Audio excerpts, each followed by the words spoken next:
Wayyaare dachii jira walawwaaluun Wayyaare samii gubaa wali ilaaluun Bitaa dutti galee mee barree barana Wayyaare bara Wayyaare hakkana Wayyaare bara Wayyaare hakkana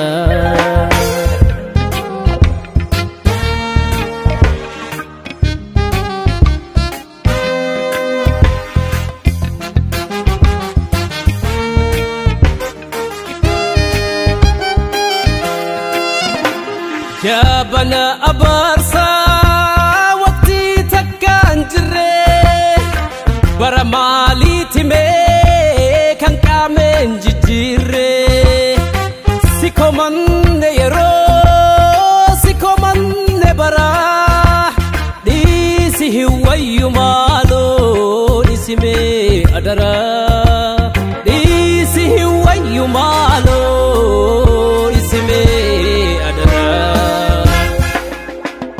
Inuro bajanne dumesoso ilalu Bubenu kamse Kaniro bachalu Eda kaskilese Bubisni barana Oso lubu himbase Kote nama awala Taka hinku gumisa Kakawisa Hirobu sinchamus Bitacha farrisa Taka hinchalakesa Alim balakesa Hinifu sinamus Dumesa kesisa Wayyaare adachi wayyaare Wayyaare gabiye wayyaare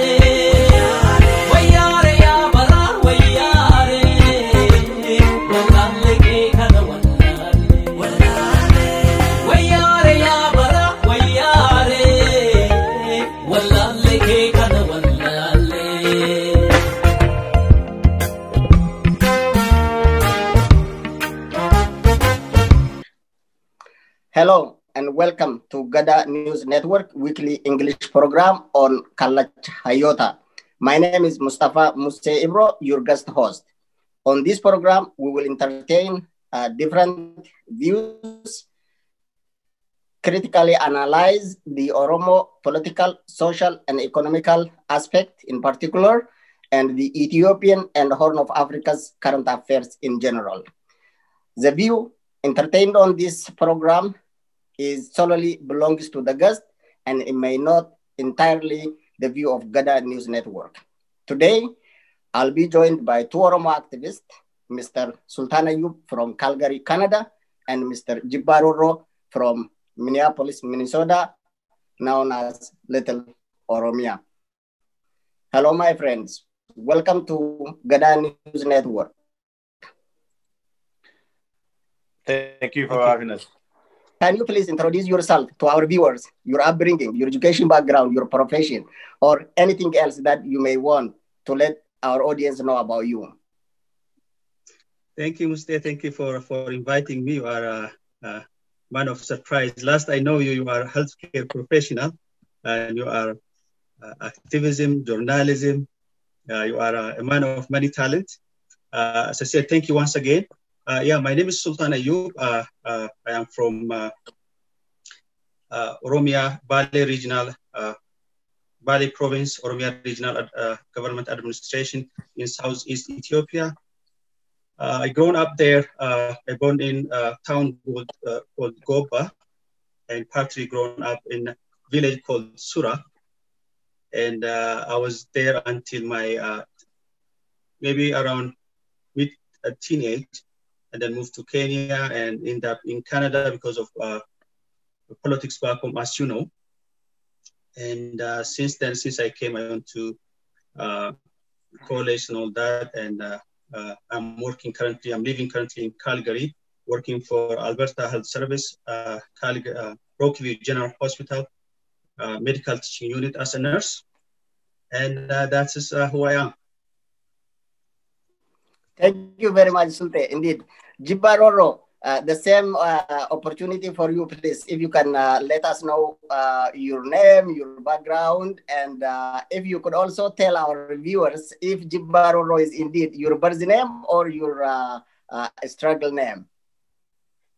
Hey, first of all, I would like to thank you again, Mustafa, for inviting me in this panel discussion. And you and I worked together for so long, and I thought we might see each other in Oromia under a freedom umbrella of freedom. But here again, the struggle continue. And you asked me the area where I don't feel comfortable talking about myself. But to make a story short, yeah, Jibbaroro is a name of struggle. It's not a real name. And my real name is Maruf Hassan. And as you know, I was born in Oromia, and I've gone far to refugee camp in Kenya, and here ended up being in Minneapolis where I resided. And my profession, I work as a case manager with the Hennepin County, where I actually providing support to the Oromo community. Always been connected, so I'm working with the Oromo community and kind of hosting as a bridge between the government and the community. And I was born in Hararge, Kobo area. I don't know if I want to go that specific, since the PP intend to target the family back home. And I guess we could just leave it there, Mustafa. Thank you, both gentlemen. I really appreciate that. And let us dive into our conversation. Sultan, I know you are very active on social media, and you are known for your unfiltered, unapologetic criticism of those challenges Oromos are facing in Oromia, especially since the reform. Can you tell us what is going on, in your opinion, in Oromia in particular and in Ethiopia these days? As you all know, nothing is new really. What's happening for generation throughout incoming and going governments, our people are suffering the same fate. Currently, what's happening is the same as the government before or previous to that government, where there is no freedom of right, freedom of assembly, and people are not expressing or the right to elect or engage with a political party they support, and ultimately that's what's happening. It's just a lack of freedom, a lack of free assembly, free expressing yourself or ideology. Those come to government from time to time. They are just subjugating the masses and doing as they wish, arrest whom they wish and kill whom they wish. And that's what's happening. It's nothing new. It's been happening for a generation. I don't think it's new. It might take a different dynamic, or different time, but the games remain to be the same. Yeah, unfortunately, the game remained the same for Oromos, especially, who thought for once and for over our misery were over once this reform happened. With the blood and iron of our youth, we paid ultimate sacrifice of over 5,000 youths, took it to the street to overthrow TPLF, and here we go again. Jibba, I know you very well. Your activism was just greatly appreciated from the time you were editor-in-chief on Risala International, and you were actually one of those people who brought me to social media. I was very shy to come to in front of camera before that. You and Bona Hamza introduced me pretty much to media next to OMN. So come to my point. Recently, Prime Minister Abiy Ahmed came in front of House of Federation and declared the war on Tigray was over. At the meantime, I believe yesterday or the day before yesterday, the Tigray People's Liberation Front Central Command spokesperson, Mr. Getachew Redda came on Dimtsa Wayane, and he said this war is far beyond over. Do you think this war is over? And what does this war mean to Oromos and nation and nationalities? What is the true mission of this war? Thank you, Mustafa. To make your answer, to answer your questions in a short way, if there is anything that is over, it is over for Abiy Ahmed himself. And as you know, the war on the northern started on the border along the two ethnics that live by one each other. And as you know, and the war, before even we know that I started, and it automatically it has been linked to ethnic genocide. And you can say that is a genocide because it is specifically along like city Maikadra or where not only a military face off, but the civilians also. There's some source indicating that civilians also took some sort of revenge, and there is some sort of ethnic cleansing happening there. And when something like that happens, no matter how resourceful your government is, no matter how strong your military is, unless you eradicate the whole society, there is no way that you can come in front of the camera and declare and the war is over. If there is anything, the war has just begun. We know that none of the TPLF leader has been captured, except there was one woman that recently, I'm not sure how she is actively involved in it. We know that TPLF has higher capacity of military men than even the whole Ethiopia itself. And none of that has been surrendered as far as we know. And Abiy Ahmed is known for a blank, white, clear line to people.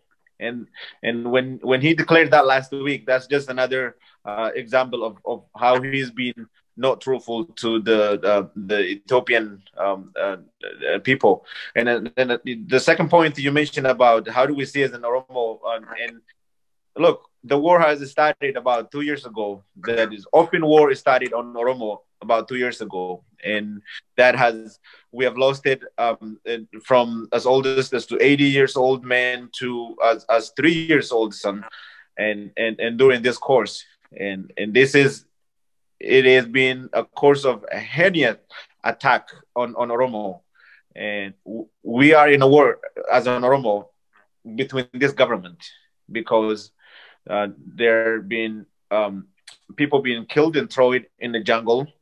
And there have been people killed in front of a mother. The children have been killed in front of the mother. And there is just so many things that we have not seen or heard it, even from the past regime, and what is happening in Ethiopia right now. So the war is far from over, and Ethiopia is facing the most terrible time we can never. It is the darkest time that we can ever recall in the past.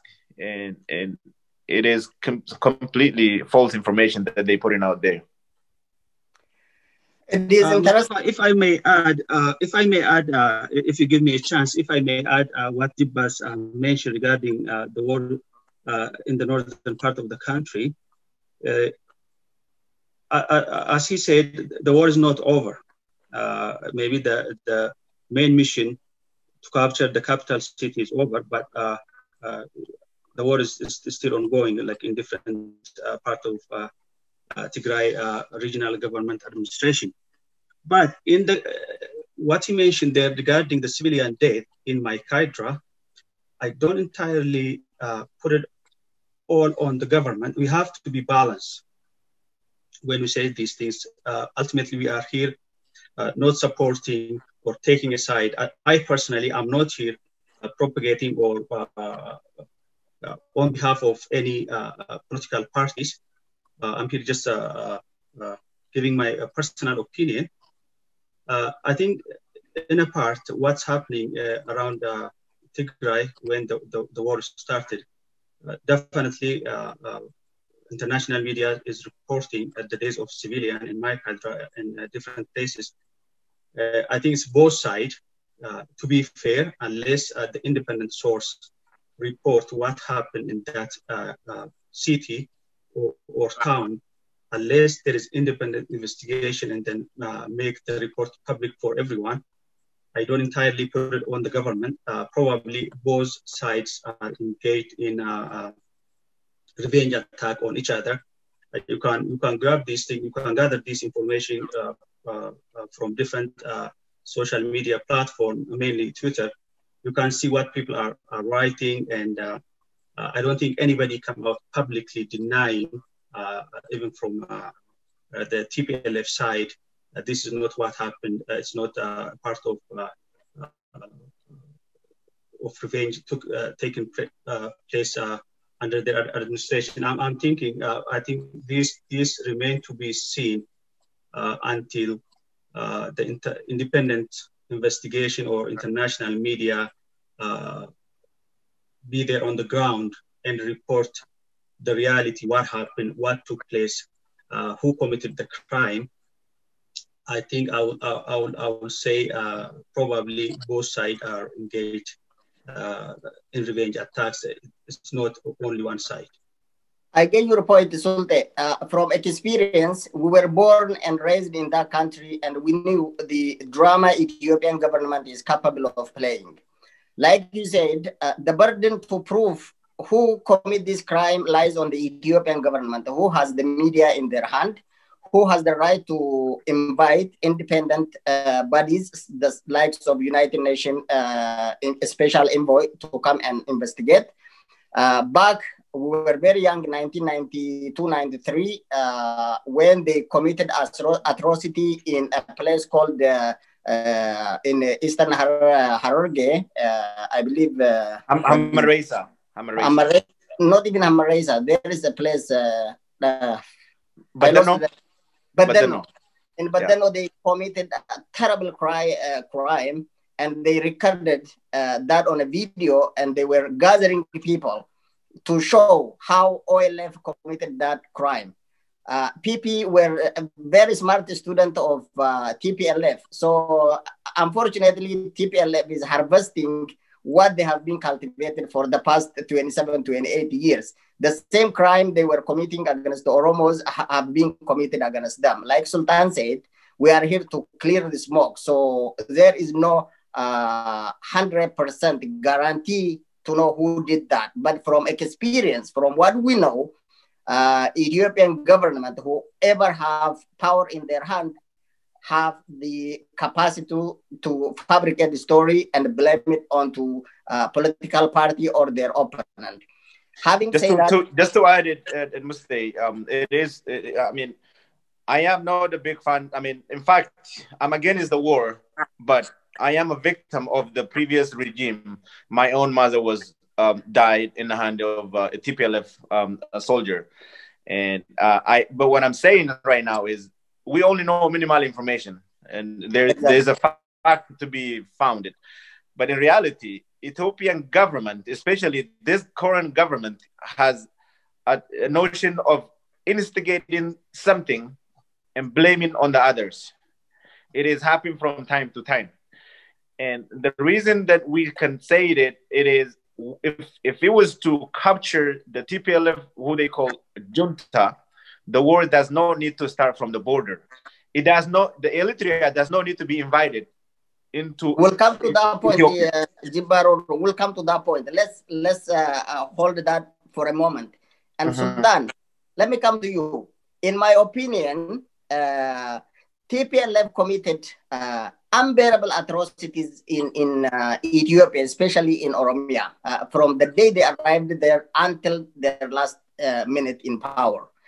But at the meantime, all those detrimental tools for TPLF to use those atrocities were their sister organizations, such as OPDO in Oromia and Andam in Amhara region. Can we, in a fair mind, blame all what happened in Ethiopia on TPLF and leave OPDO, and the rest as if nothing was happened by their name? No, not at all, not at all. But as you said, we are against war in anywhere, either in our countries or in anywhere in the world. We don't want any single life loss or any human being to suffer. As you said, TPLF committed unimaginable atrocities in different parts of the country when they were in power. But they didn't do it alone. They did it with their sub-organization they created themselves as a means, using them as a means in complicity together. They committed unimaginable crime. But the thing is, where they fail, these people, after the change, after so many thousands of Oromos youth sacrificed themselves, and TPLF retreated back to their origin, to the Tigray regional administration, after they engaged in criminal enterprise, economical enterprise, they fail. They fail to disengage somehow, to rebrand themselves, or those people who are known on top of leadership, they would have took a sit back and bring forward young generation, or give a new look to their organization, which is known around nation and nationalities in that country as a criminal enterprise, rebranded themselves and sit back and enjoy. Well, the Prime Minister said it's a time of forgiveness. And I don't think if that's the case, nobody would have looked for them to punish them criminally, or they are planning to bring them to justice. If, as they said, it's a time of forgiveness, they would have sit back and rebrand themselves, give a fresh look, or even a different name, so it would be acceptable to the rest of the country and enjoy their economic establishment. They occupy every part of the economy. They have like different enterprise in that country, but they fail to sit back and instead of rebranding themselves, they engaged in with the current government or the organization they created in revenge attack, or to sabotage each other. So they didn't sit back. They are trying to undermine the government who is on power, their sister organization like OPDO, ODP, or ANDAM, and that's where they fail. But at the same time, these people either in current PP government or TPLF, those people who are on leadership capacity, who engaged in criminal activity, they should come to justice. They should come to, they should face what they deserve. That doesn't mean supporting war against the Tigrayan people. Advocating or asking for these people to be brought to justice, it doesn't mean supporting war, or it doesn't mean supporting the current government, who is those people on the leadership on the same capacity, who are engaged in the same criminal enterprise with TPLF. But it doesn't mean everybody have a day. They will take a turn, but they should come. They should face justice. They should be accountable for what they did. And that's how I see it, what's happening in that country. But at the same time, oppressing, subjugating, and putting those people who are just like a mouthpiece of current government as a Tigrayan people representative, it's not acceptable to Tigrayans themselves or to Oromos, to any nationalities. We want the same thing. If we want freedom for our people, free election, free assembly, being a member of any political group or supporting any political ideology, any person in that country, either you are TPLF, Amhara, or Oromo, you have a right to express, engage in political activities, free assembly, free election, and choosing your destiny. It's not entitled to one ethnic group. We all advocating, we all crying, we all wanting the same thing. People want to be free. People want to be elect their own government, who represent them, who move the country forward from current gridlock or revenge attack, destabilizing the country or the whole itself. People want to be free from these people. People want to, at the same time, people want to see those people who committed such unimaginable crime to be brought to justice. But it doesn't mean even people, not us, people who are in back home, it doesn't mean supporting the current government ideology or political activity in the country. But I think ultimately why they are rallying, maybe even those who rally around the government, they wanted to see those people who yesterday hurt them, robbed them, killed them, loved one disappeared because of them. Those people to be punished. I think that's what it is. It's not if supporting I may add, the war or supporting the government.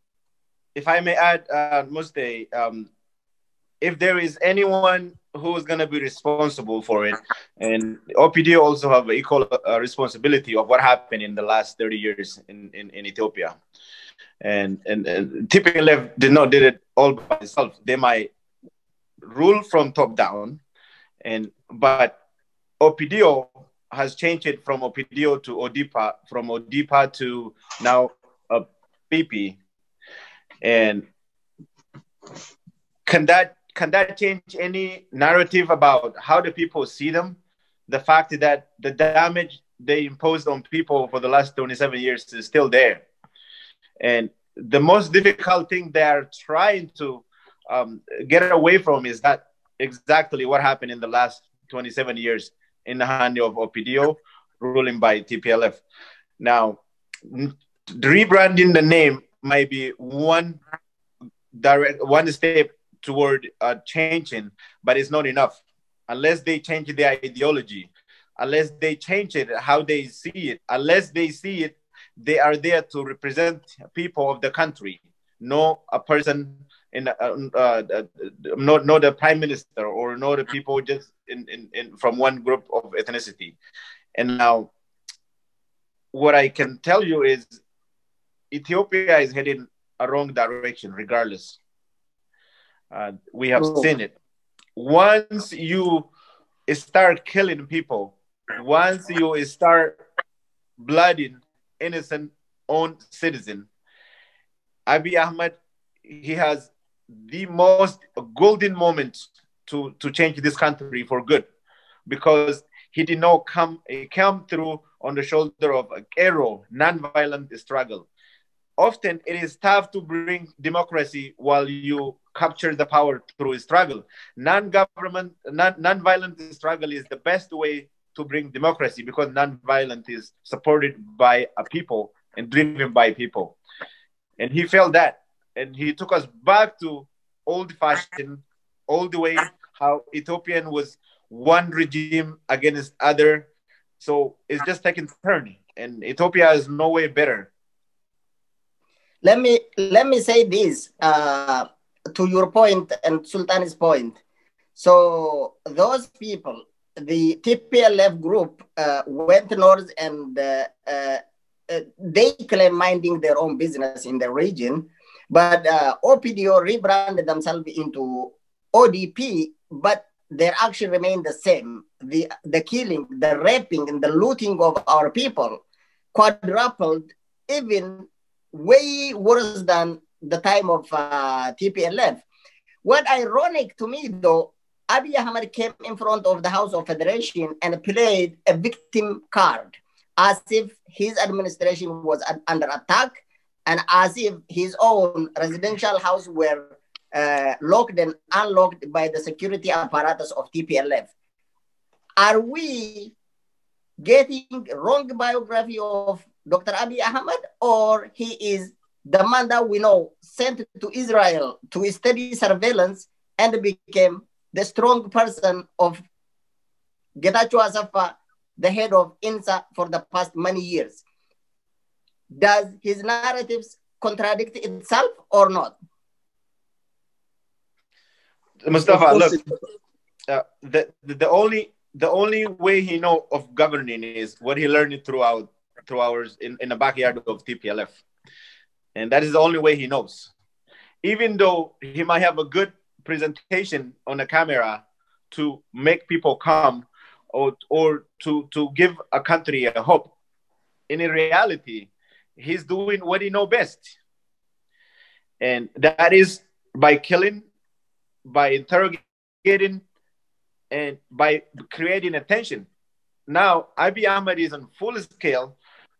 His government is a violent government, no doubt. Nobody can deny that. We know that the attack that he did on Amhara last year, and the war is ongoing in Oromia, and so as Sidama People Nation and Walaita, you can name it.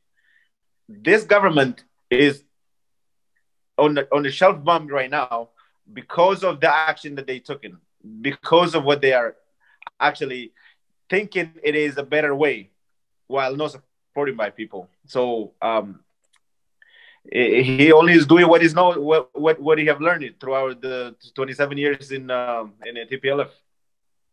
Thank you, Sultan. Let's go to another topic. If I may add a point on top of what Jiba said. We have a topic to cover, so make it short. I'll try to be quick. I don't discredit everything he said entirely. I know these people engaged, they are capable of doing anything. But I don't discredit every statement he uttered during the meeting of General Assembly. It's a probability. TPLF who are ousted, who has their own security apparatus within the government or within the army, they might do things to undermine him. I think that's a probability. But at the same time, where he failed, where he contradicts himself, okay, if they are trying to undermine him and doing things outside his reach through different government apparatus, what about those people who got killed, who are apprehended, who got arrested and put in prison, and then they took them out of prison and killed them and throw them out on the street? Who was doing that? I think that should have been a follow-up question to grill the Prime Minister. Okay, if things happen out of your reach, and then they are doing because of the way they set up military or the security apparatus, they are trying to undermine you doing those things. What about locally by regional police administration or police membership, criminals or those who are deemed to be engaged in criminal activity or violence, put in prison, and then they took them out of prison and killed them cold-blooded and throw them on the street? Who's doing that? What is his answer? I think that's where he failed, where he put his credibility of the entire speech online. That is indeed the most surprising thing that I thought, because his own once good friend that was a reason to bring him back to power, mobilizing the wave of Oromo protest, Jawar Mohammed is thrown into prison and kept communicado right now. And so I don't know if that is also the work of TPLF. Sulte, I'll just come back to you and I'll give you guys turn by turn. And if you could be brief, please. The one thing that Oromo people have been asking for the past 40 years of Oromo struggle is for the Oromo political parties to be united and created at least one or two strong opposition party. the fragmentation of Oromo political parties and the incompetency of political leaders and political parties failing to come together, even as far as OLF disintegrated into two these days. Do you think that led us to where we are today? No doubt. Even though as Oromos, many times we blame others for our oppression and shortcomings. If out of 100, I think maybe over 90% it's fall back on our shoulder. Our disunity and the political parties and those who are on the leadership not engaged to answer the Oromos question. Instead, they are bickering between them for power.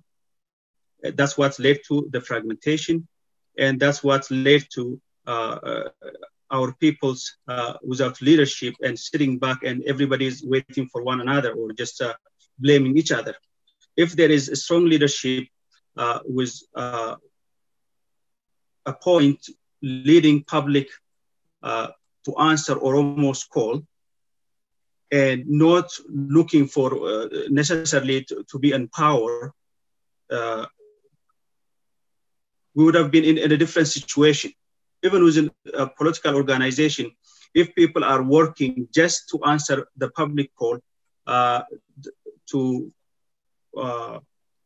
address our public grievance, instead of looking at each other, who is holding which what position, who is leading who, would have been in different situation, and then there shouldn't be any this fragmentation within one organization, or we might have even a consensus to bring all political parties together under one umbrellas. Failure to do that, I think what's led to give our enemies upper hand and play the same game year to year from generation to generation, dividing us, knowing this within our political parties, within the society. There is distrust, disunity. When our opponents know this, we fall in their trap. Exactly, they will play into our weakness. They will choose those whom they can in any other way, either give them a leadership position or economic benefits to sabotage the struggle of Oromos. I think that's what's happening. Everyone want to be heard. Everyone want to be seen. Everyone want to lead. But if that's the case, there is we won't get anywhere. It's just struggle between us, not struggle against our opponent or struggle to address Oromo's questions. We are limited here. We trap each other from moving forward within our clique, within our organization, bickering over something the public decide future-wise. I think that's the biggest mistakes still happening, and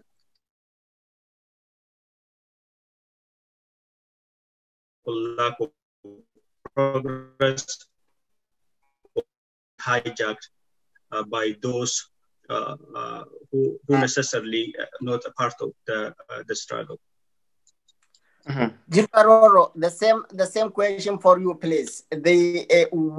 What kept our Oromo political parties and political leaders from united, despite the fact that there was tremendous amount of push from the public? Why they kept silent when our prominent figures are rotten in prison in Kaliti, and how do they really reconcile with the public? Because as far as I'm concerned, Oromo populations are disengaged with the political parties these days. Well, Muse,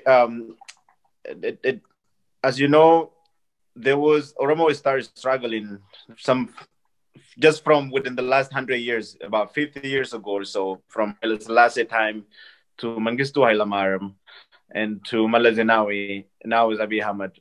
All those terms, there was an opportunity for Oromos. Okay, our struggle continue. And what happened is, because of our differences, our opponent, our enemy knows where to interject it, their own propaganda to make us even divide apart. We have a manpower. We know it worked within the last 3-4 years, from 2015 to 2018, when the Oromo people are united, how powerful not only Oromo knows, and the whole entire East Africa witnessed that.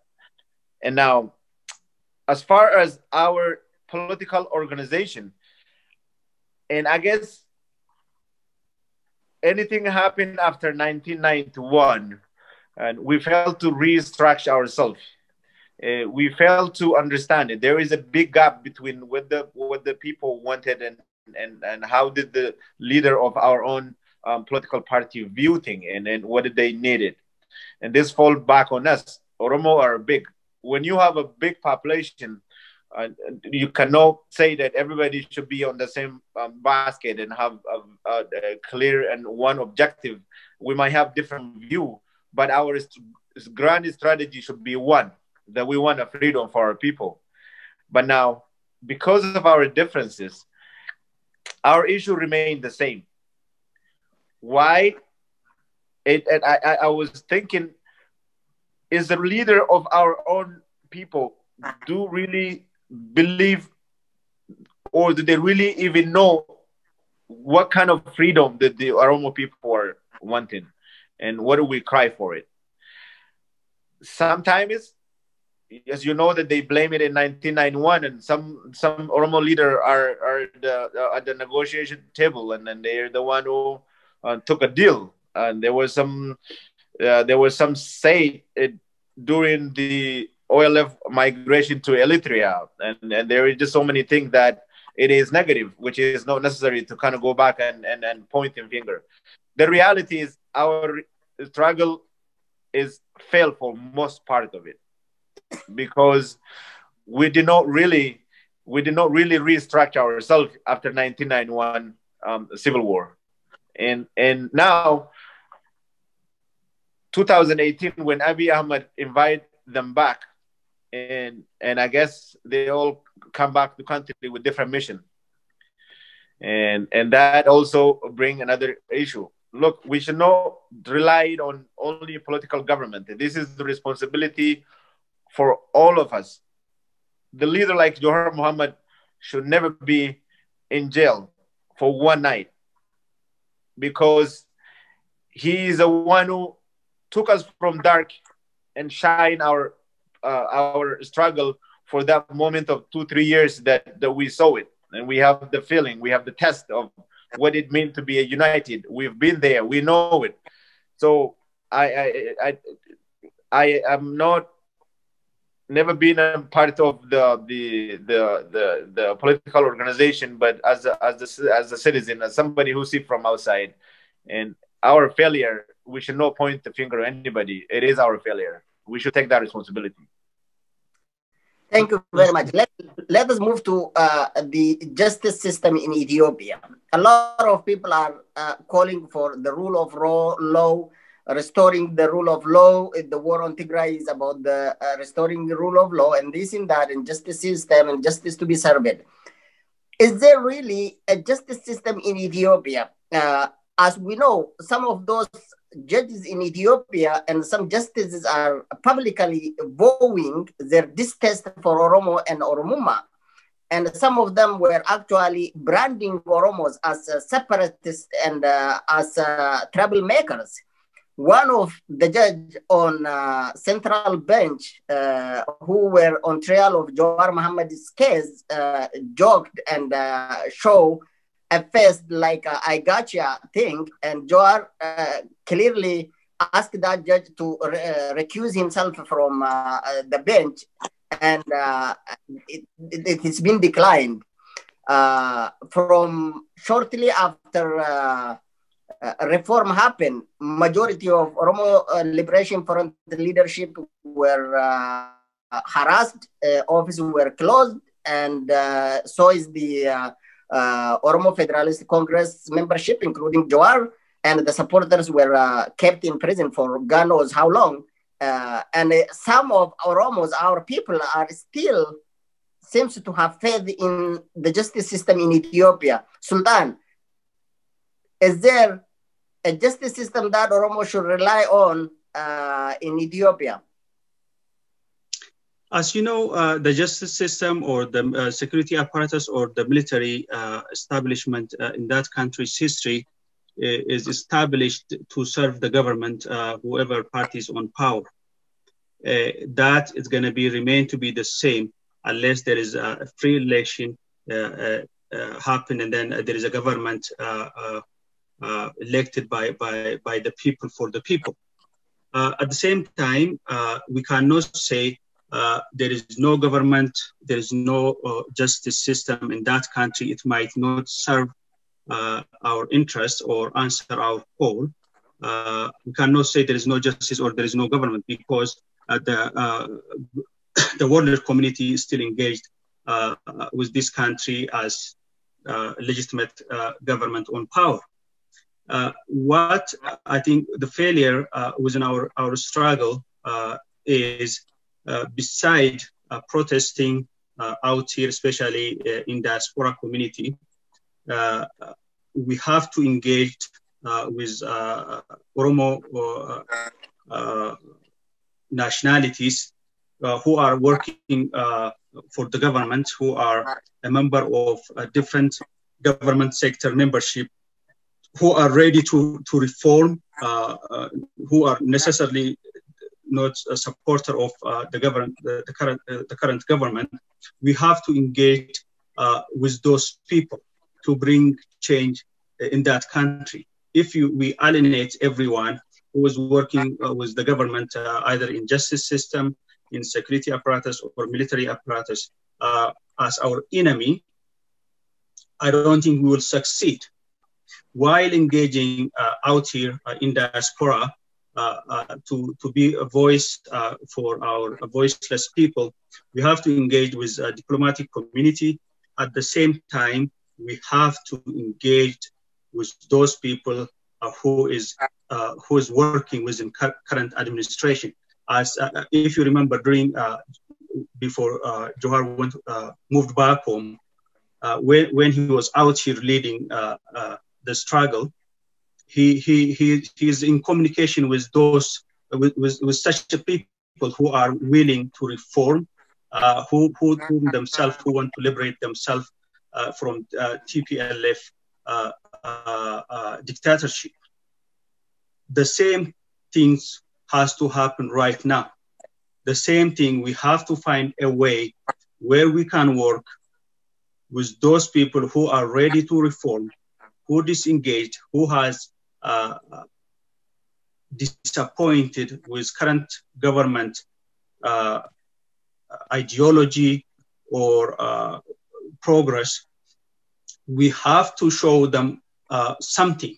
We are better for our people, for those people who are within the administration, how we are better, why we are better, right? Besides protesting out here, there is a lot of things need to be done beside the scene. Just like as if you are trying to open a business or something, you have to bring proposal to financial institution to support your project. The same goes in politics. Oromos, our intellectuals, our political leaders, while engaging with those people who are within current government administration, who are willing to reform, who are willing to engage with the opposition party, and we have to prepare, we have to show the world community, the diplomatic community, why we are better, why we offer, what we put on the table, which is acceptable not only to Oromos, but nations and nationalities who live in Ethiopia, right? Unless if they see us just for us, we are just people who are, our opponents are working in this field for generations. They demonized our people in so many ways. It's not just like what's happening in last 5 years. For 50, 100 years, we have been given a name, savages, all kind of names to delegitimize our struggle or to dehumanize our nation, Oromo people. They're working for a long time. We have to change that perception. We have to show the world, the diplomatic community, why we are better, what we put on the table. Unless those things happened, even if hundreds of us out on the street every day, there is no structure, there is no establishment, there is no like clear way forward to show the global community. I think we remain to be in the same position. Thank you. I think for that, our intellectuals, our political leaders, they have to, instead of just going everybody in different direction, just giving their political view or giving comments on current situation in different media, they have to come together and work, not for others, not being speaking for others, but they have to look within themselves, within this community, within our Oromos. What are we lacking? Where did we fail? What we need to do? How are we going to go forward? How are we going to change? These days, everybody want to be seen. Everybody want to be here. I think it's a time we all, as a nation, sit down and instead of talking, do more listening to each other, or give a group of people or a group of individuals to lead, to speak on our behalf, to lead this struggle to somewhere, to answer our people's call. And we have to know our limitation, what we need to do as individuals, as Oromos, where can we make a difference? Where can we make an engagement? I think mostly to do anything these days, I think unless there is economically, financially, we establish. Let me get you back just onto the justice system, because you are going into a broad aspect. If I may, sorry, I went off-road. Yeah, okay, thank you. If I may add, I'll add another question for you, Jibba. Touch base just briefly on those topics about the justice system in Ethiopia. And there is a point that Sulte raised. You live in United States, and as you know, recently, I believe few days ago, there is a United States congressional hearing, a special focus on Ethiopia. And there were witness testimonies from some medias and some other organization. And I was eagerly waiting for the OLA representatives to at least give a witness testimony on that. And I didn't see them. I don't know, I may miss part of the discussion, but I didn't see them. And as a diaspora Oromos, we have been on the streets since the assassination of Hachalu Hundessa and the imprisonment of Jawar Mohammed. I thought we pushed hard to the point international communities understood our grievances.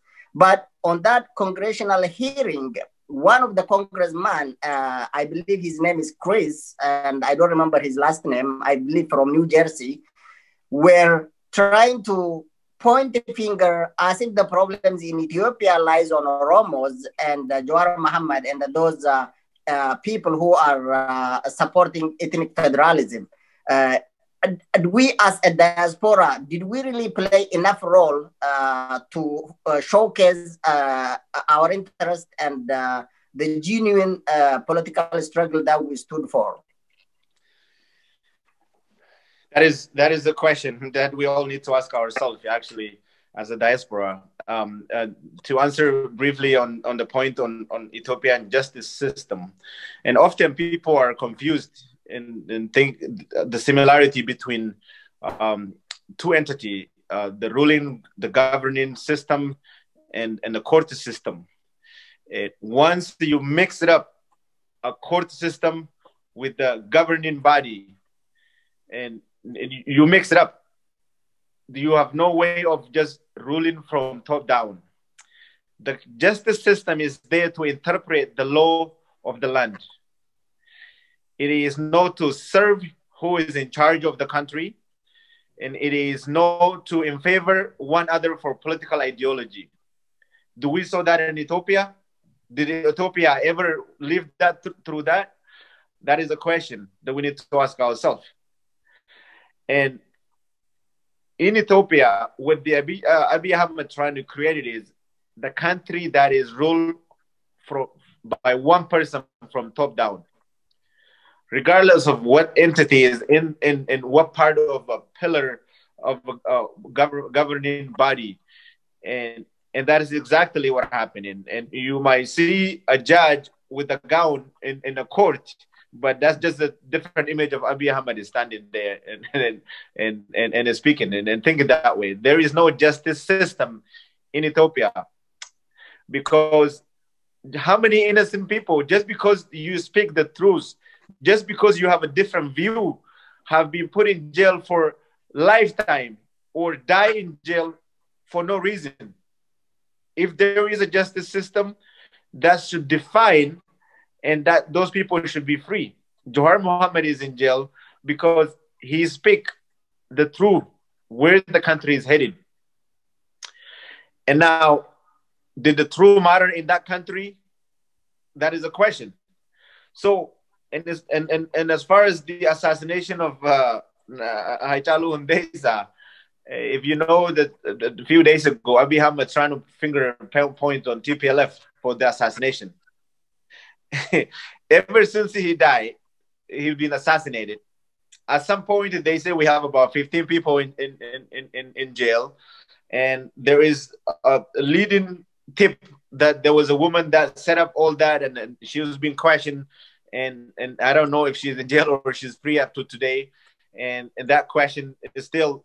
So what Abiy is doing right now is exactly what TPLF did on OLF. They do everything for the political score. They do everything for their political agenda, and they point the finger on other. And I believe assassination of Hachalu Hundessa is, no matter what, is the act of Abiy Ahmed. It was no one else. And that is what I believe. And the second point you mentioned about the diaspora really playing our role. No. If you remember, from when we started the Oromo First movement until the 2018, when the regime changed, we united. Our role was very effective, and the world see us as the ultimate. But since 2018, now Johar Mohammed is in the prominent person who's leading is in jail. And I believe that we lost that direction again, and we are yet to find ourselves in where to start it and how do we go forward. And that is the example. That is why you see it, no representation in that meeting that happened 2 days or 3 days ago. In reality, the winner always write the history. If you are not the winner, you cannot write the history. That is where our lack of Gada system, the democratization, is still yet to perceive or to be heard by the world, because those who have upper handed always write not what we stand for it, but actually how they want to see us. And the world only see that one because of lack of resources and when lack of the media and so on and so forth. So we did not play a role, and we are also in that. We went back to the same square that we were in before we started the Oromo protest movement And we lost direction for so many long. We point finger on one another, and we're trying to blame each other. And there was a lack of not united because of we don't have a strong leader. If you don't have a strong leader, and we are just like as an orphan kid left without mom and dad. So that's what we are right now. Thank you very much. Can I add a point, Mr. on top of this? I think we're as a diaspora community where we fail, and then where the international community or diplomatic community is get into question our protest. Remember, after 2018, when Abiy came to power, the diaspora community is the one who came out in thousands to when he came to Minneapolis, when he went to DC, when he went to Germany. It's the same people who like calling him as a hero. And then today, within like less than 2 years, we are protesting against this government. Exactly the same people. At the same time, we are disengaged as Ethiopians. First of all, I think the global community, including US, they don't like, I don't think they accept ethnic-based politics because of what's happening in Somalia or Rwanda or Bosnia. When it comes to ethnic-based political system, down the road, 10 years from now, 50 years from now, conflict may arise because of such structure.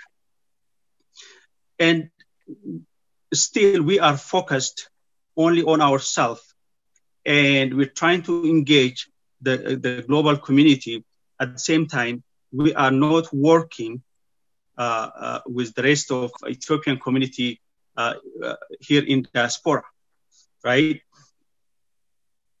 Every government, Canadian, US government, or European community, they know this. People live in, like there are two, but they know us as Ethiopians. We say we are from Oromia, but they know us as we are Ethiopians.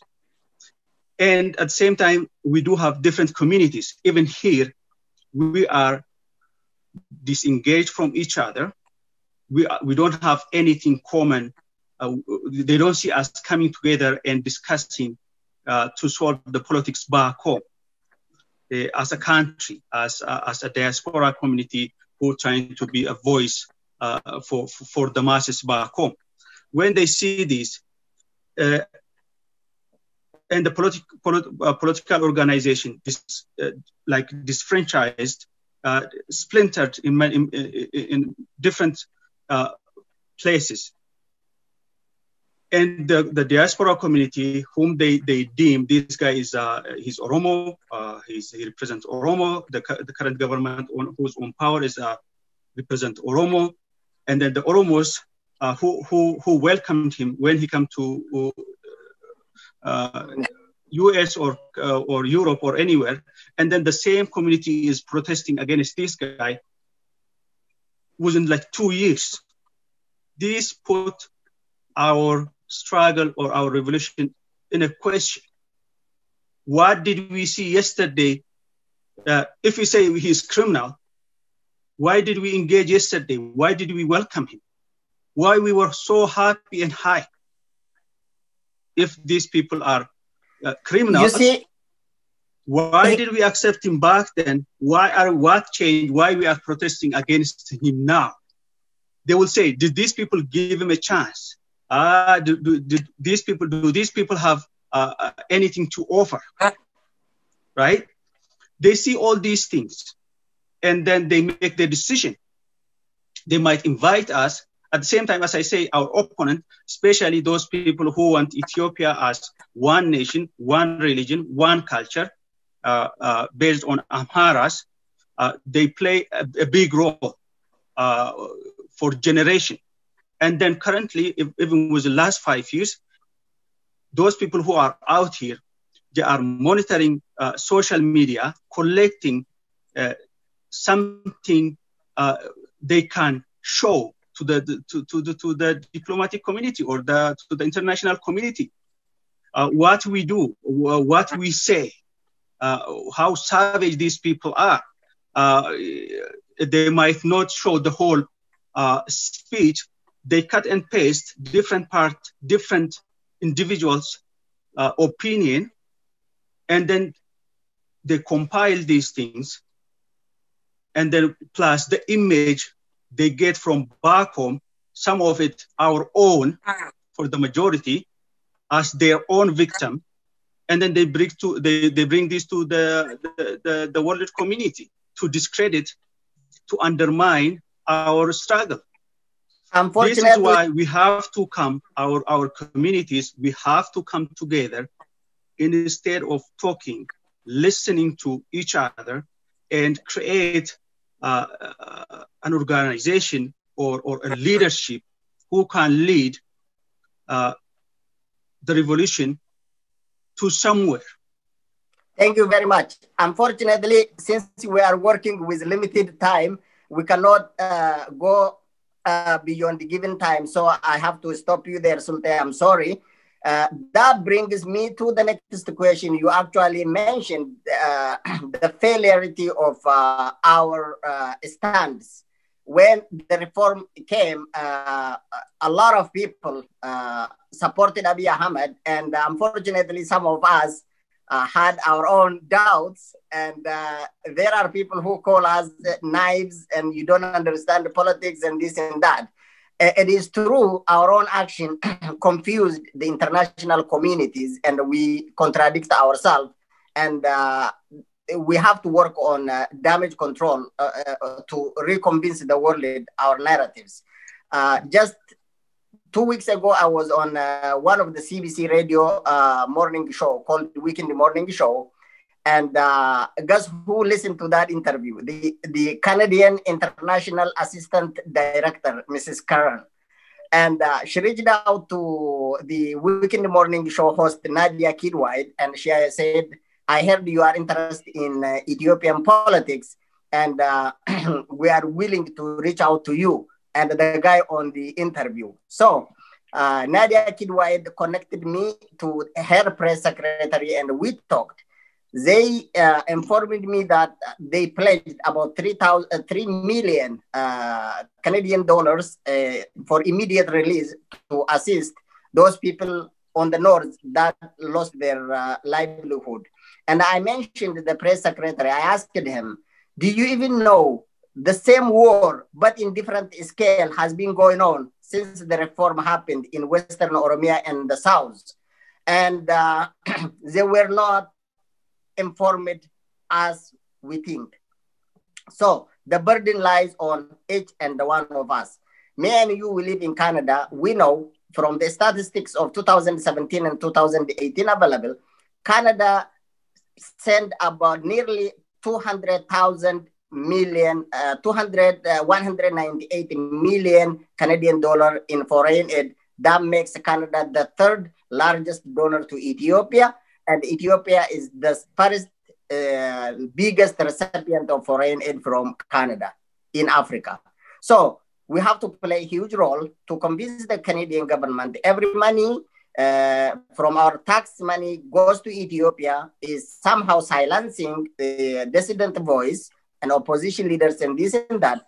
And as ally, as a friend of Ethiopia, their diplomatic influence plays huge role.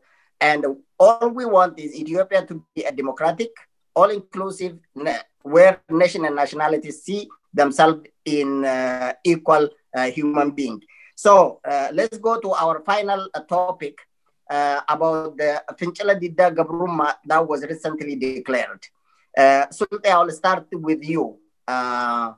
Muste, can I add a few points on the fact that just to echo what Sulte was saying it briefly. Very short. The fact that Abiy Ahmed is Oromo, and that also kind of put think on some of us who are just agitated about what happened. We know what happened on the ground. The fact that he comes from Oromo ethnic background, the fact that he is from one of the Oromo ethnic organization, and to international community, they think that our answer has been, our question has been answered. It's just simple as that. But now, as the international community don't know the fact that happened on the ground, we need to redefine our core value and strategy in a way that international community would have understand it, what actually happened. The fact that this regime was no different from the past regime because he's a part of the past regime, is a continuation of the past regime. As Oromo, we don't care who is in the prime minister position, whether it's Oromo, Amara, Tigray, or what we wanted is a freedom that the people can enjoy, the citizen of the country can enjoy it. We need to redefine our core value in a way that people understand it. I guess that's where we fall short. You're absolutely right. Just after the political assassination of Hachalu Hundessa, a radio station called CJOB invited me and Mahadia Hassan, one of my friends here in Winnipeg, and we were telling him that Hachalu Hundessa was politically assassinated. And the journalist said, "What are you talking about? Isn't it Abiy Ahmed and Oromo himself? How on earth he assassinates his own brother?" So we have to explain the fact that the Oromo struggle for 150 years, is particularly the past 5 or 7 years, that shed 5,000 plus Oromo youth were not to install a single Oromo in Millennium Palace. Our struggle was as a country, multi-ethnic federalism. We demanded equal share of opportunity in that land for self-rule and self-administration according to the Ethiopian constitution on our own land, and to share the federal state according to our population and according to our constitution, according to our contribution. So, for the matter of fact, whoever comes to federal power is not the problem of Oromo. It has to be fair, it has to be equal, it has to be supported by the nation and nationalities. But we have a problem when federal government interferes in the regional matter, exactly what is going on in Tigray right now, and that happened for the past 2-3 years in Oromia. The Oromia president is just a puppet. Let us not go into that detail anyways. Let's move to our next topic. Sulte, is this Finchala Didda Gabrumma is working? If not, what should we do? How is it going on? Almost 2 weeks, I believe, since the 5th round of Finchala Didda Gabrumma was declared. This is a million-buck question, Muste. I don't know who's the leader of this Finchala Didda Gabrumma. I don't know who declared the first one, the second, the third, the fourth. I might be ignorant, maybe don't have enough information to answer. But the matter of the fact is, whoever is leading, whoever is doing this thing from behind the scene, it's really disorganized. It doesn't have the objective, like where it will lead us. Why are we doing what we are doing? You don't just call a protest or economic disengagement for a week and then it's like, okay, it's done now. We're going to block the road for 2 weeks and it's done now. It's not a play. What needs to happen is, as I said, as a community who live abroad, as a diaspora, people, instead of just doing every individuals or every community or in different state, instead of doing their own things, we have to come up with people who might be able to lead, elect individuals, intellectuals from different states and different countries, and bring them together and hammer out their differences and work on answering our people's call. Unless that happens, I don't think it's going to lead us to nowhere. As just the first one didn't lead to anywhere except the days of our innocent civilians. This one won't go anywhere else. Even though we are saying we are opposing the current government, we are working against the current government because of their oppression, killing, and rounding up political opponents, we are working against each other, not necessarily supporting one another. I have seen people opposing Allah's, to name Stena Jinjimo, who did very, very well in this field, opposing her. And instead of bickering between us, we have to come together, listen to each other, give each other a role where we can make a difference, where we can work on and go forward. If Allah or, for example, I'm saying this name, or any other organization or political organization doing something here, saying we are working for our people liberty, our people freedom, and working against those who are not necessarily their membership or doesn't follow their ideology, we are sabotaging each other, opposing each other. Where are we going to go? Mainly, what I observed for last how many years, the struggle, the revolution is just among us. It's just within us. I am telling you what I know. You are telling me what you know, which is public to everyone. It's not working on our opponents like in countering their narratives. We are not doing that. That's what the foreign diplomatic community or international organizations see. If we cannot come together ourselves as a community under one umbrella and engaging with those communities here in diaspora from Ethiopia, working with them, understanding each other, and going forward, how we're going to make a difference, where a country where everybody live peacefully, coexist. Unless we do that, our opponents, while working in international level, locally and back home on the ground or here in diaspora, they make other ethnic group to see us in suspicious eye. People who are just only for themselves. People who might maybe if they are in power fully, who may displace them from where they live. People will say, like, what happened to me tomorrow if these people are going to be on power? I lived, necessarily my ethnic background is somewhere else, but I lived with an Oromo community in Oromia region. My great-grandfather lived there. What I know is this place, if these people come to power, what's going to happen to us, right? Unless people, we are not working or struggling just only for ourselves. We are just seeking justice for everyone. We are working this country to be equal for everyone, not one benefited from and then one seen as a second-class citizen, but a country where, as example, where we live here in North America, where everyone is equal. You have equal voice. You have equal right. You are entitled to your opinion. You are not punished for your political view or your religious affiliation, or nobody is forcing you their identity on you. You keep your identity while being a citizen, productive citizen of this country.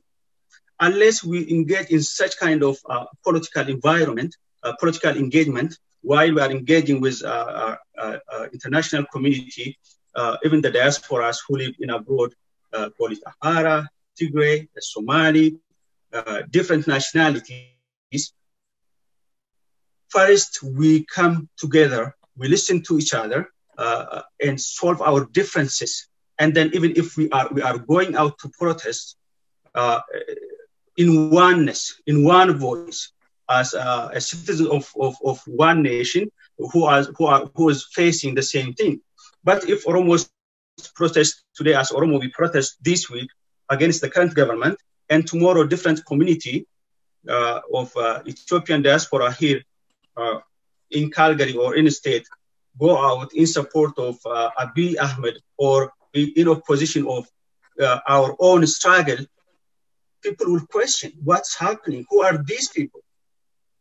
So a lot of things need to be solved. First, the burden is on our shoulder. We have weaknesses.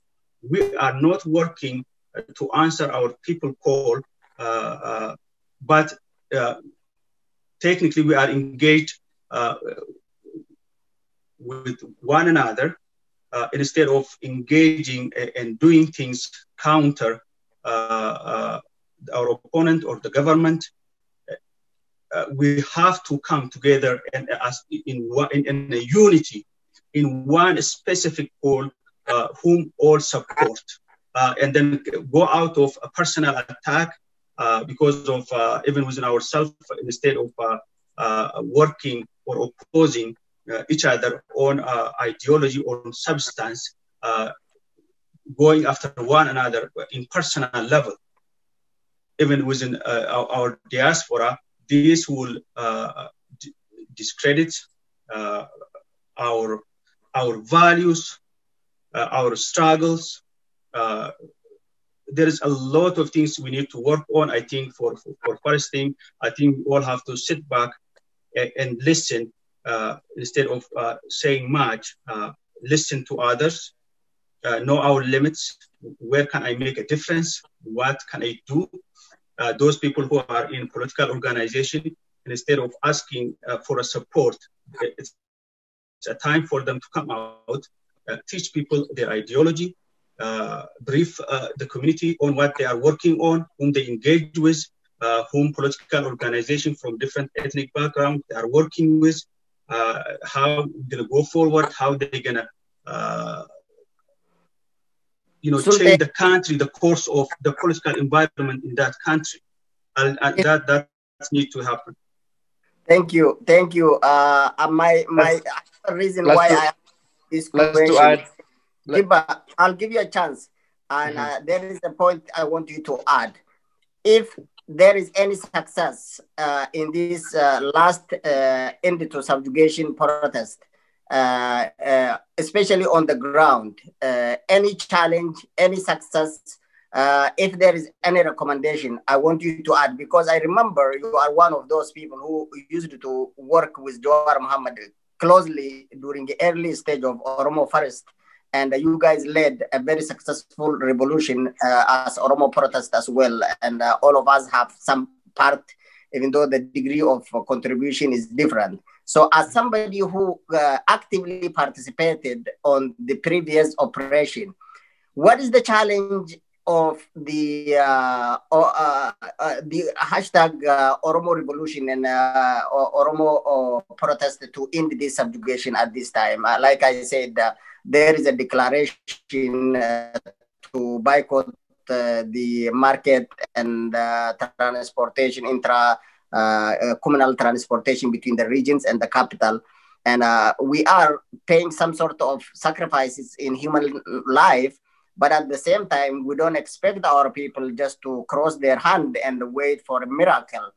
So in any struggle, of course, there is sacrifice, but how can we minimize the human life sacrifice and maximize the score towards our goal?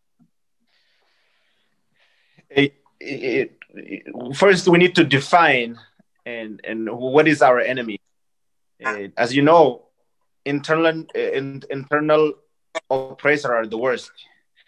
Oromo are facing internal oppressor right now, which is tough to explain to the international community, and it is tough to even make the people of the country to understand it. Now, to get back to whether the nonviolent struggle is effectively working and work in the last course, and how does that to be measured right now? Like Mr. Sultan said earlier, I really yet to find out that, and we know that who led the last one, but I don't know who's leading the current one. And certainly there is a quite differences because it's not as effective as the last one. And what we know is the world see as our image as the image our opponent posted on our face. When you are leading a nonviolent struggle, it is your responsibility as a core value to change that image that doesn't represent to you and put your own image which represents to you, which is inclusive, and your core value was for the people of the country, not for your own and goal or agenda. Now, in 2015, when we started, there was about 50 point of crucial point in how did nonviolent struggle and face the oppressor or a dictatorship. And there was a book called Gene Sharp, and then it is From Dictatorship to Democracy, and it gives you the crucial point from one by one. And I know that I remember Jawar Mohammed and with some other intellectual, they interpret that and they feed people back home as we try to unite it here, and then we're being their voice. But the people who did the real work are in back home when they facing the enemy and they die for it. And right now, first of all, we cannot use the same tactic. And when you lead in the nonviolent government, nonviolent struggle, you're supposed to reevaluate your courses on very timely basis, and what working, on who can be our friend, and how do we single out our own enemy.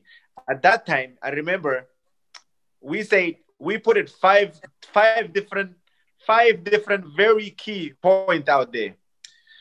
How do we minimize our opponent, and how do we get the support from others who our issue are similar or our issue are the same? If we cannot have them join us, how do we neutralize?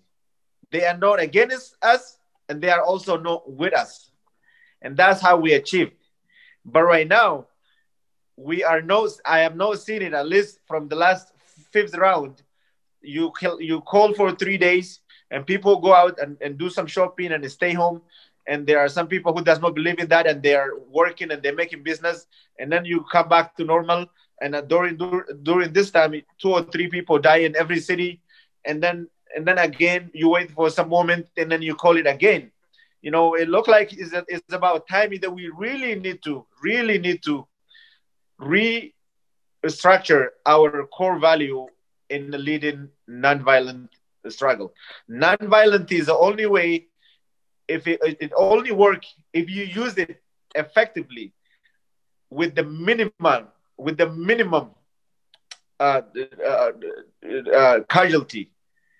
But if you mismanage nonviolent, it is no way different than the army struggle. Thank you very much. Our producer is giving me a warning. So we had a very broad discussion, and I really thank you guys for coming on the show. And from my end, I concluded my question, and I'll give you 1 minute each. If there is anything that you need to add and summarize the point, no more than 1 minute. Sulte, please go ahead. First of all, once again, thank you, Mr. for giving us this opportunity. I have declined a couple of people in the past. I hope they will forgive me for that. I couldn't do it to you, but as we said, I'll say it again. We all these days, every Oromo individuals, everybody want to be here. We all want to be heard. We all want to be seen. Many people want to be a leader. We all cannot be a leader. We cannot all be a spokesperson. We have to know our limit. Instead of talking much, we have to work. We have to know our objective, what we need to do. We have to find clear guidance or leadership, and then whom we can follow, like Jawar Mohammed, and go forward. as the same way we work on medias or out or protesting on the street, behind the scene, a lot of things need to be done. Our intellectuals, hopefully, politicians, people who are on different capacity and who weigh a heavy credential can engage with different communities here in abroad, where people can come together and have a common goal and common idea where we can agree on and how we go forward. Even before that, before we engage with different communities or international communities, we have to find common ground as Oromos. We have to find a common goal, common objectives, a leader. Unless that happens, we won't go anywhere. That happens when we come together. People look them up to be a leader, so they can lead our nation to somewhere. They should come together instead of just everybody in different media outlets being a commentator of politics or giving their opinion. They should come sit together, leave their ego behind, and lift up our people in this struggle, whom so many is sacrificed in the past is still sacrificing. We have to work for our people, not for ourselves or not for our ego, not to be seen or not to be heard. What do we need? Why we are here? Why we are talking? Why we are out there? Why we are protesting? Who is dying? When people call a protest or back home, people end up losing their life because there is no clear leadership or structure from bottom up.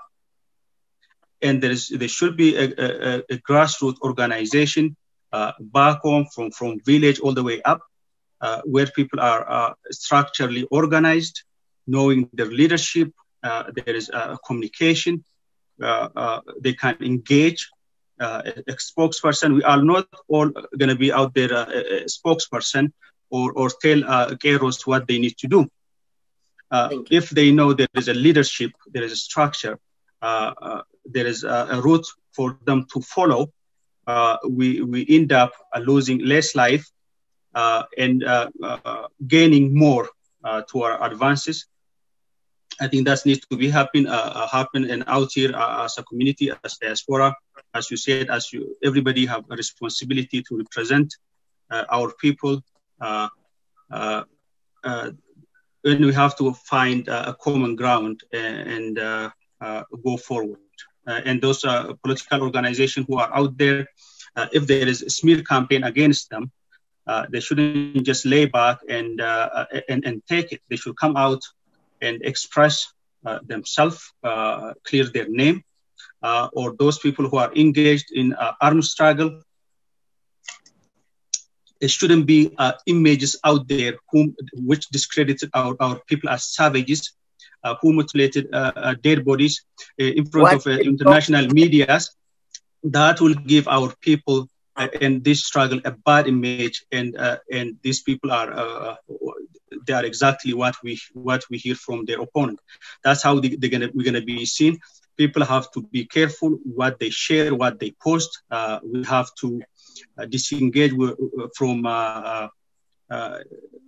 spreading false information on social media. That's our weaknesses. Our people have to just sit down and listen and learn before we be. Instead of being a cheerleader, we have to listen and we have to know our limitation and then go forward. I think that's my. Thank you, Sumpe. I wish I could let you talk all day, because it is very important point, and you have to make those points for our viewers to hear. Unfortunately, in digital system, we work with very limited time. Anyways, Jibaroro, the same conclusion. If there is anything left, but no more than 1 minute, please. Yeah, I've throughout the time that I was the host there, and so I'm in the same position at some point that you are right now. I'm trying to make it simple. And look, if there is anything that we need to do is come together and trying to define where we fail and what is our success. I mean, it's not good to only point on a negative thing that happened, but we also have to kind of separate it and see it and where do we need improvement to where we have achieved. And when the Oromo Liberation Front started in some way 50 years ago, and we lost some leader who has as a founder, and it took us about 40 years or so to redefine ourselves. Now that leader happened to be Jawar Muhammad again, and he took us from dark time, and where in diaspora people are even disassociated at the personal level, forget the political. And he took us from that and he shined us again. And he's still alive. He might not be able to come and lead us, but he's still alive. It is our responsibility and to save our leader, because I believe in today's the only solution who can save, and I repeat it again, is save Ethiopia is Jawar Muhammad, because it's a matter of time. Abiy Ahmed, he set the bomb, and he's gonna take this country down with him. And Ethiopia has never fight ethnically, even though Ethiopia has a different where one group who are upper-handed is oppressing the other, but a citizen, the people have never faced on religious fight in religion base or ethnicity and outline, and we are heading in the wrong direction. And because of that, we as Ethiopian people, we must save our leader before it's too late, to save the country and to move forward. The golden moment was founded in 2018, and again we went back to the same square. And now Abiy Ahmed will not gonna leave the power because he already blooded on his hand, and now he's gonna fight for his life until until the last moment. There will be no election. And those who think that, and after some moment there will be. Abiy Ahmed has been showing us he's unpredictable on everything that he's been doing, and we have to. Enough is enough. We have to know by now. We should know him by now, and we need to redefine our core value, and our struggle need to be for the people of the country. Yes, it is true that we have some division among ourselves, but some of that division it cannot be working only part-time. Politics is not a part-time thing. Politics is, we know that Jawar Muhammad works 24/7 to overcome and achieve to outscore the opponent. We need to get back to that era again. Thank you very much. Thank you very much, my valued guest, Sultan Ayub from Calgary and Jibbaroro from Minneapolis. I hope you will come back on this stage again and give us your insight. On behalf of Gada News Network English program, I would like to say thank you to our viewers. Gada News Network is committed to bring you credible, balanced, and fair information pertinent to the Oromo issue in particular and the Ethiopian politics in general. We're done for today. Thank you very much, and we'll see you next time. Bye. Thank you.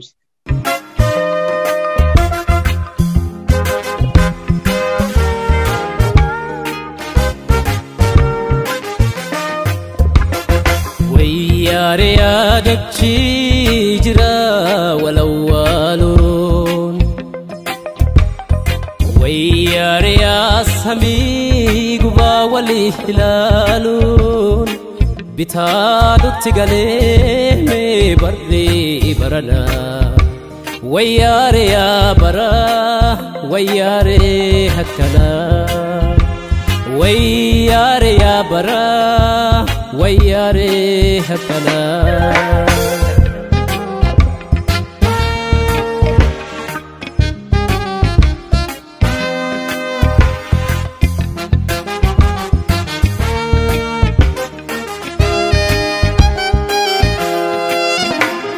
adu hurri golge dumesi wisu bari ufwari un guyashe mullisu dukkana esami guracha e guyan ganni darbu dide birako malwaya ganni darbu dide birako malwaya